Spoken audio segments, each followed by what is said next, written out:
Hey you guys, it's Maria. Today I'm going to do a review on my Fjallraven mini backpack. So the way I'm going to structure this review is first I'm going to walk you through the features of the mini backpack.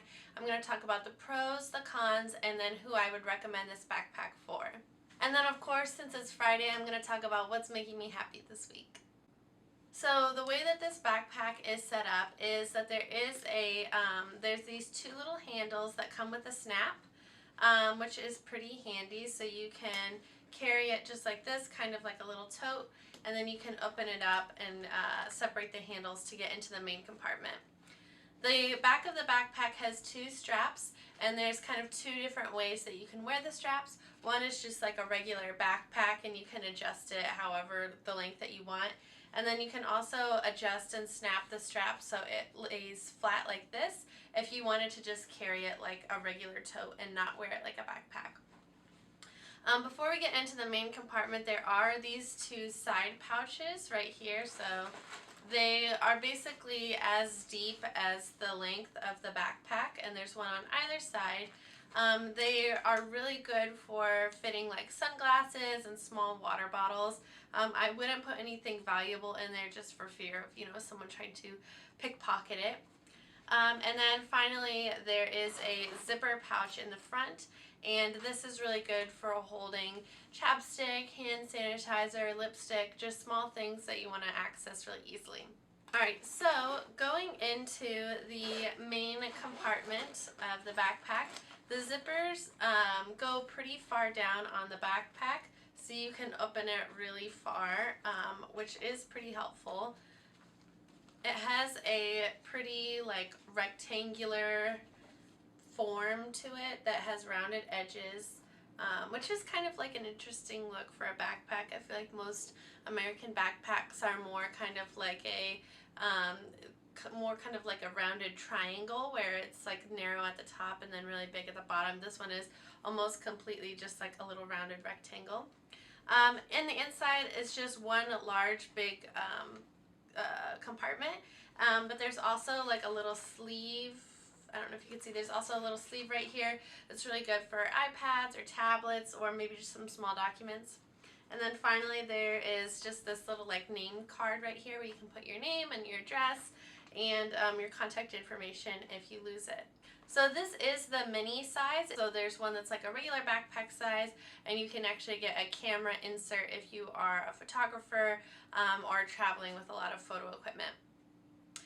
You can also get like little backpack strap like cushions basically, so I figure that would probably be mostly useful for hiking.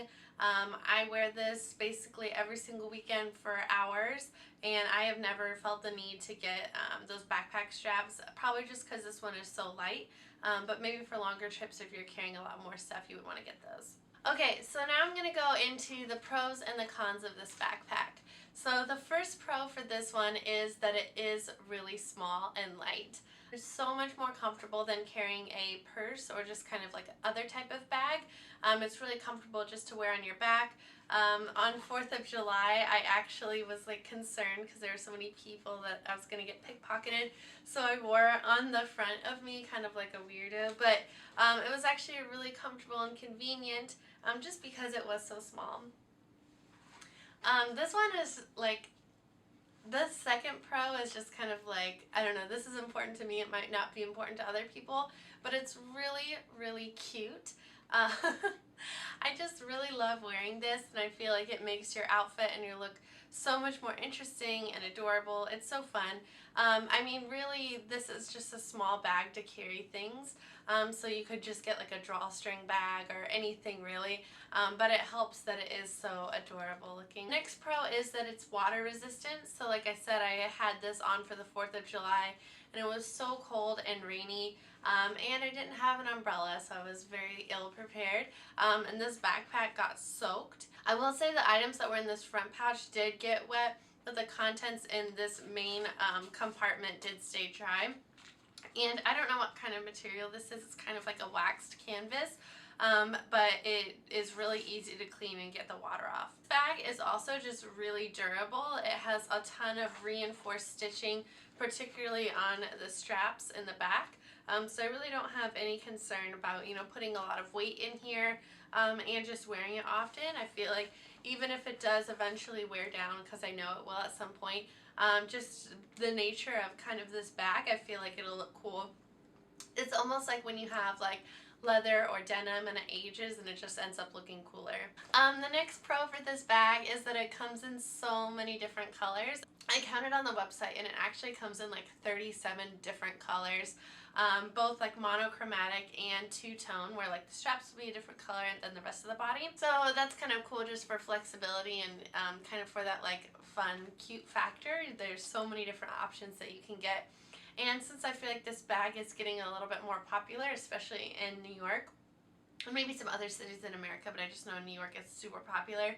It's kind of cool that there are so many different options so you don't feel like you have the same thing as everyone else. If you're wondering, this color is graphite, and the other colors that I like are pink, which is this really, really nice kind of like dusty rose pink color. I also like fog and frost green. So basically all the colors are either kind of like a lighter, dustier color, and then the other colors are really, really like saturated and vibrant. I'm kind of more partial to the dusty, lighter colors. Okay, so now we can get into the cons of this backpack. So this backpack is really, it's kind of expensive. I think it's about like $65, which is a lot of money for such a small bag. Especially when there's so many different options for mini backpacks right now. The other con is that you can really kind of only wear it in a casual setting, just because of the nature of like the fabric that is used and this kind of like very graphic logo that's kind of like a little bit rugged. It really just kind of is best suited and looks best for more casual outfits. Since there are so many mini backpacks on the market right now, there are some, I think Coach makes one that I really liked and I was kind of considering getting, that can be a little bit more flexible between a little bit nicer outfits and more casual outfits, where this one you can, it really is just kind of best suited for like hiking or really casual city type outfits. The last con that I have for this bag is that it is a little bit cumbersome. Just like I mentioned before, the structure, it being really rectangular, it can be a little bit tricky to get things out of quickly. So the main experience or negative experience I've had with this is when I have the bag clasped shut at the top, and if I'm you know, in line to pay for something, it does take me a minute sometimes to unclasp it and then find the zipper and see. Going around this corner can be a little bit tricky, getting it open and then getting a wallet out. Again, not a huge deal really. It's just something that I noticed when I first got the bag and I wasn't used to it. Right now I am really used to it, so I don't even notice it too much. But while the structure is like really cute and that it is so geometric, it does make it a little bit difficult. I also find it's a little bit difficult to find the zippers, and just sometimes it is also a little bit difficult to find this clasp because it can get stuck around these back straps. Okay, so who would I recommend this bag for? So I think I've kind of alluded to some of these people in this review so far, but definitely people who are going on, you know, day hikes. I think this bag is absolutely perfect. It fits water bottles really well. It fits granola bars, cameras, DSLR fits perfectly fine in there. I fit my selfie stick easily in there. Audio recorders, basically just a lot of small equipment. It's totally fine. You can also fit small books in there really easily. I did mention that it comes in a few different sizes. I would not recommend the mini backpack for students. You really can't fit anything that you would need in here.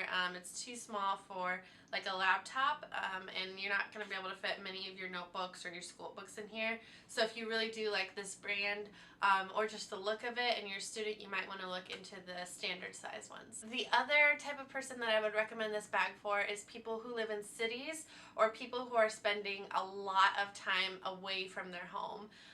And when I say away from the home, I don't mean at work. I just mean they're out exploring or out doing things and they're a bit of a distance away from their home.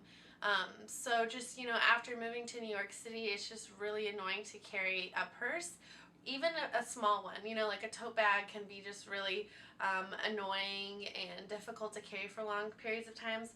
But I also noticed that sometimes those like little shoulder strap bags are also kind of annoying when you're walking and they're just kind of jostling around. It's much more comfortable to carry a small backpack like this, and just like the hikers, it's perfect for fitting your DSLR cameras or your little snacks or water bottles and things like that fit really well in here. I feel like the mini backpack is, I don't know if it's meant for kids, but it's obviously perfect for little kids and for adults. I think it looks super cute. I definitely see more girls carrying the small one than guys, but guys could absolutely carry this mini one as well. So the other scenario that I think this backpack would work really well in is for people who are traveling by airplane a lot. This is like the perfect carry-on bag size. It's really easy, you know, going through an airport or running, you know, from one gate to another. Super easy to put through security, fit under your seat in your airplane. This is just like the perfect type of bag. And again, sometimes I feel like big totes or big purses are sometimes kind of annoying to put through security and get stuff out of. This I feel like is a really good solution for those like travel, whether it's train or airplane or whatever it is. So the last type of person that I would recommend this bag for is people who use tablets or e-readers a lot. Like I mentioned before, there is a special slot in the main compartment for tablets and e-readers. So if you are a designer and you're using a tablet and a pen a lot for work, or if you just really love your iPad or you do a lot of reading on, you know, ebooks or e-readers, I feel like this bag also works really well. It's just really easy to store it, and it doesn't get, you know, lost in a bigger bag. And it's just, because it is kind of just like a rectangle, it's like the perfect size and shape for it. Okay, so thank you guys so much for watching this review. I hope that you found it useful. If you have a Fjallraven mini backpack, I would love to hear what your thoughts are. Do you agree, disagree with me? What other pros and cons did I miss? Who else do you think it's good for? I would love to know, so please leave those in the comments below. Alright, so it is Friday, so it's time for what's making me happy this week. First thing that was making me happy this week was a big group of my friends came to visit me all the way from Indiana. I hadn't seen these friends in 2 years since I got married, so it was so awesome to have them all come back together. And a lot of them had never been to New York City before, so it was just like a blast, you know, being able to show them the city and just like hear their reactions, you know, just as like Simon and I talked about the city and how to get to different places. They were just like so easily impressed, and it was just like really a good time and really fun. So I did vlog while they were here, and I'll link that video down below if you want to check it out. Okay, so the second thing that's been making me happy this week is I got my latest edition of the Darling magazine. If you guys don't know, this is my all-time favorite magazine ever. I did a giveaway for it because they accidentally sent me like 2 extras. They sent me some extras again, so I might do another giveaway for it, who knows. But what's really making me happy is this article, and I'm probably gonna mispronounce it, but I think it's called Nervo, and it's about these 2 female DJs. It's basically just an interview with them, but I absolutely loved it and thought it was so applicable, especially for YouTubers who are trying to make it. Basically, these girls are just like certified hustlers, so inspiring. They work really, really hard and just have a really great philosophy on hard work and art and how those kind of 2 converge together. So if you do have Darling, make sure that you read this article. If you don't have Darling, maybe still try and see if you can find it online. Alright, so that is the end of this video. If you haven't subscribed already, you should. I post new videos every single Monday, Tuesday, Wednesday, Thursday, and Friday. Be sure to follow me on Instagram to check out how I style my capsule wardrobe. Follow me on Pinterest to see items I'm looking to add into my capsule wardrobe and just my general inspiration. If you guys have a great weekend, and I'll see you on Monday.